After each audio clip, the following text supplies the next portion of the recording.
Hello and welcome to ZOMGoosh, and yes, we are so hardcore we're doing an audio version. Yay. Bloody yay. Yeah, I kind of forgot my video camera, so yeah, it kind of sucks.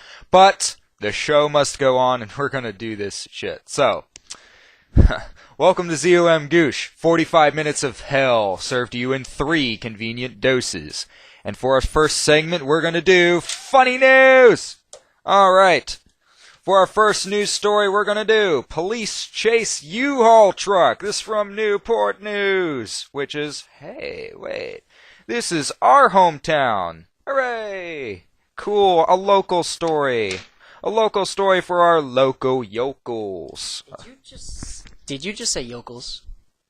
Yes, I did. I just said local yokels. You totally did. It happened. You were there, and so was I. So was I.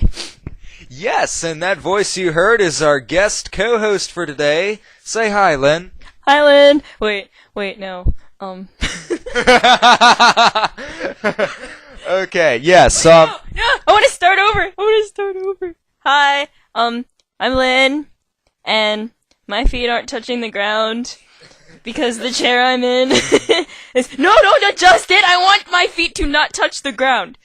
Yes. Whoa. Yes. Whoa. Exactly. Whoa. Whoa. That's why I like guys who are taller than me. Whoa! Yes! That was hilarious. And in case you're wondering, that is Miguel's girlfriend. So it's kind of a trade-off. It's like if my girlfriend's not on the show, which she's not, sorry, Mia's not here today. Yeah, sad face. So instead we got Miguel's girlfriend, which I think is a good trade-off.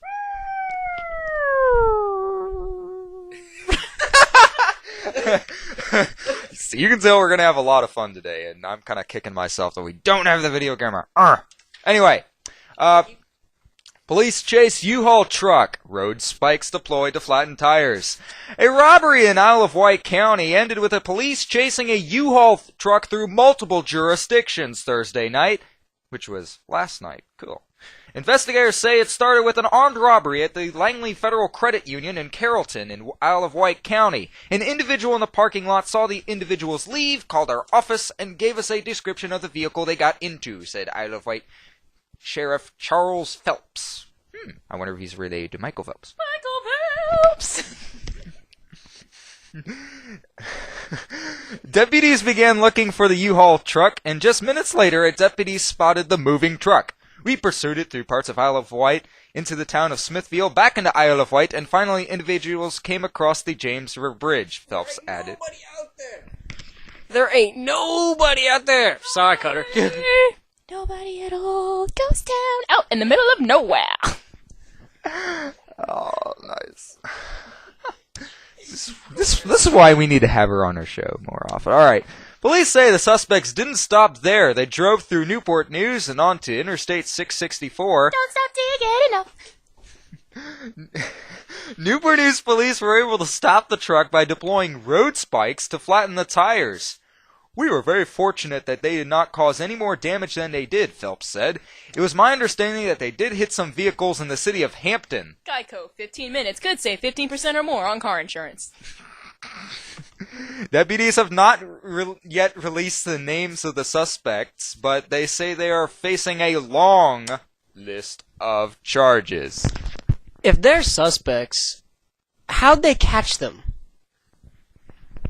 Well, according to this, they used road spikes to flatten the tires. Yeah, I know that, but if they caught them, why are they suspects and not the actual people who did it? Because, have you ever watched Cops? I mean, come on. Everyone is, innocent until proven guilty. What you gonna do when they come for you? Bad boys, bad boys. What you gonna do? What you gonna do when they come for you?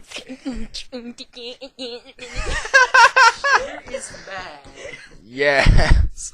But anyway, yeah, basically, if you know that kind of stuff, it's innocent until proven guilty, even though they're caught on camera. However, since I am half black, anything I say will be misquoted and then used against me in the court of law, and I am guilty until proven innocent. Yes. I think that works the same way with Hispanics too. No, you're just guilty. Oh, right. All right, let's move on to our next news story. This is going to be read by Lynn. No, you're going to read this one. I don't want to read it. No. All right. Here we go. All right, then. Well, McDonald's has a new sponsor. A woman gives birth at McDonald's. That sounds... Actually, I would care for a French fry. You should totally get me a French fry. Somebody get me a French fry! I'm very unhappy when I do not have my daily dose of junk food. Alright.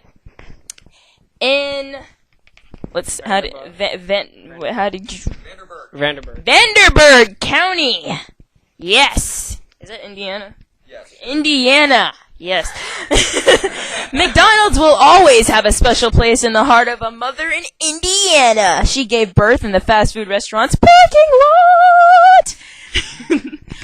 Yes. So, inside the hospital for women, new mother Candice Maccabee gazes into her daughter's eyes and says she sees the golden arches.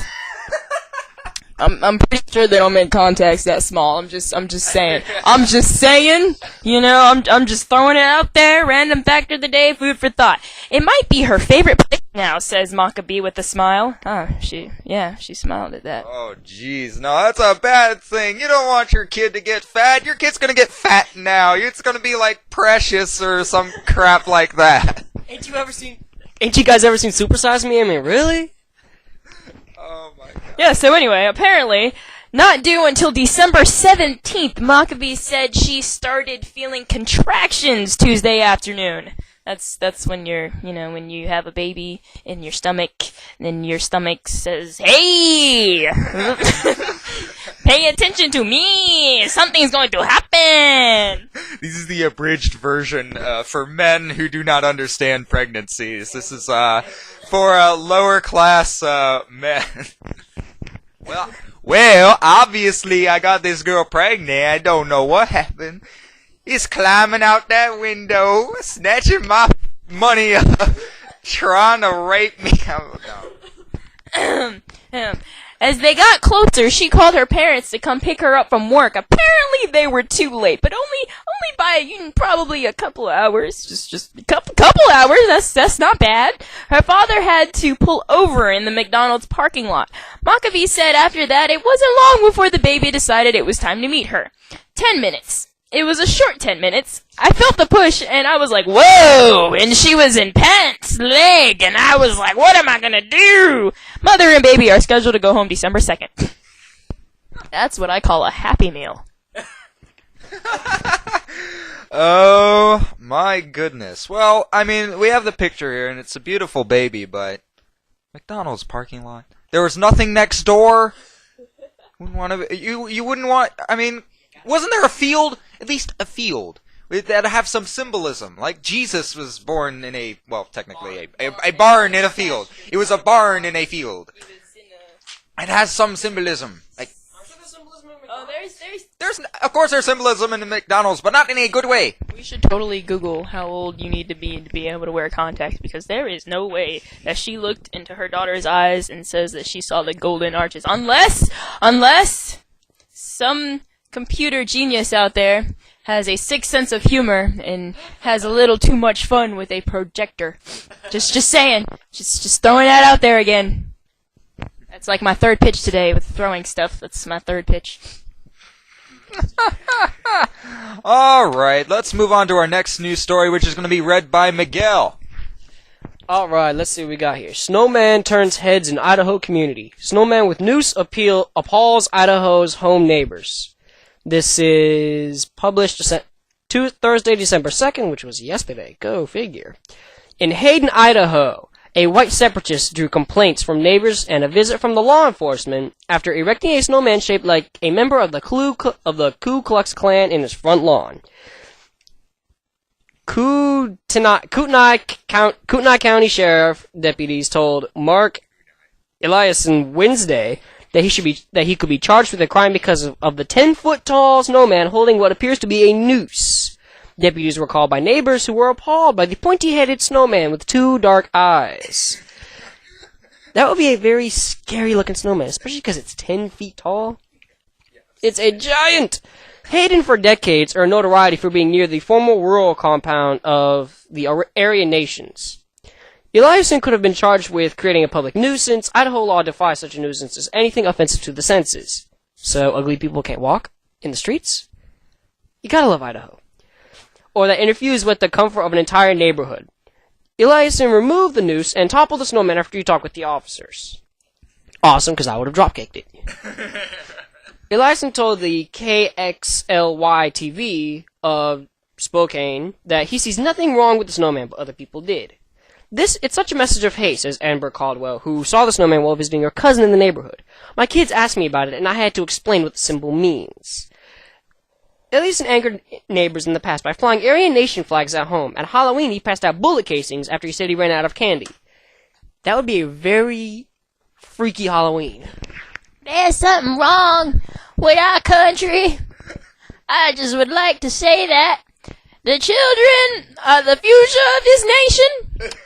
And there are some things they don't understand until they get to a certain age. And for us to feed them information prematurely will cause them to grow up with many, many questions in life. And I am pretty sure that is what this gentleman has experienced in his childhood. Back to you, Joey. Oh, thank you, Martin Luther King. I have a dream! No. That black people and white people, even Chinese people, can gamble together without getting different colored chips! Oh, dang! Different colored chip. Okay. We only have 15 minutes here, so... Alright. In my defense, I would have argued that it was a party hat. It was just a snowman with a party hat. Party in the USA! Okay. That was pleasant. Anyway. Dr. Pepper, 23 mysterious flavors. Fiesta on your tongue. Did you seriously just pull out the Spanish accent? Really? I had to go there. It was calling me. It was like, hey, you should totally use this accent.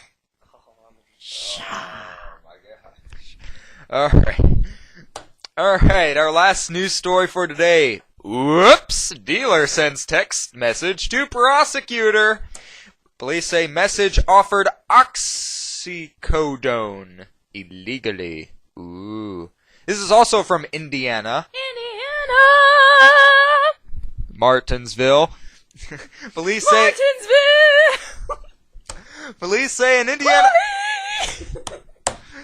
say an Indiana man was arrested after mistakenly sending text messages to a prosecutor about drugs he was trying to sell. The Herald Times of Bloomington reports that the 26-year-old Martinsville man sent messages last month to Deputy Prosecutor Courtney Swank. I got my swank on. On her department-issued cell phone. They read, Roxy, 20s, 15, and hey, buddy, just wondering if you need any 40s.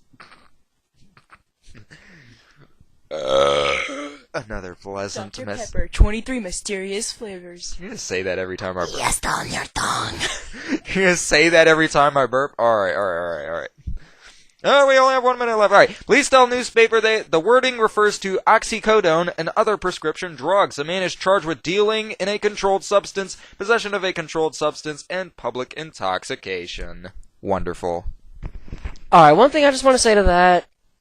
If you have a prosecutor on your phone, mark it as, like, important, do not touch if you're trying to deal. I mean, like, that was stupid, for one. Two, why would you deal in the first place? So, I mean... It's just crazy. Well, you have to remember that there are certain people out there, they have the IQs of shovels. Shovels. My accent again? Yes. Your accent. Take it away, Joey. Alright. Well, Dude is stupid. that's. I cue with a shovel, I dare you. All right. Now, when we come back, we're gonna do topic flow. Stay tuned.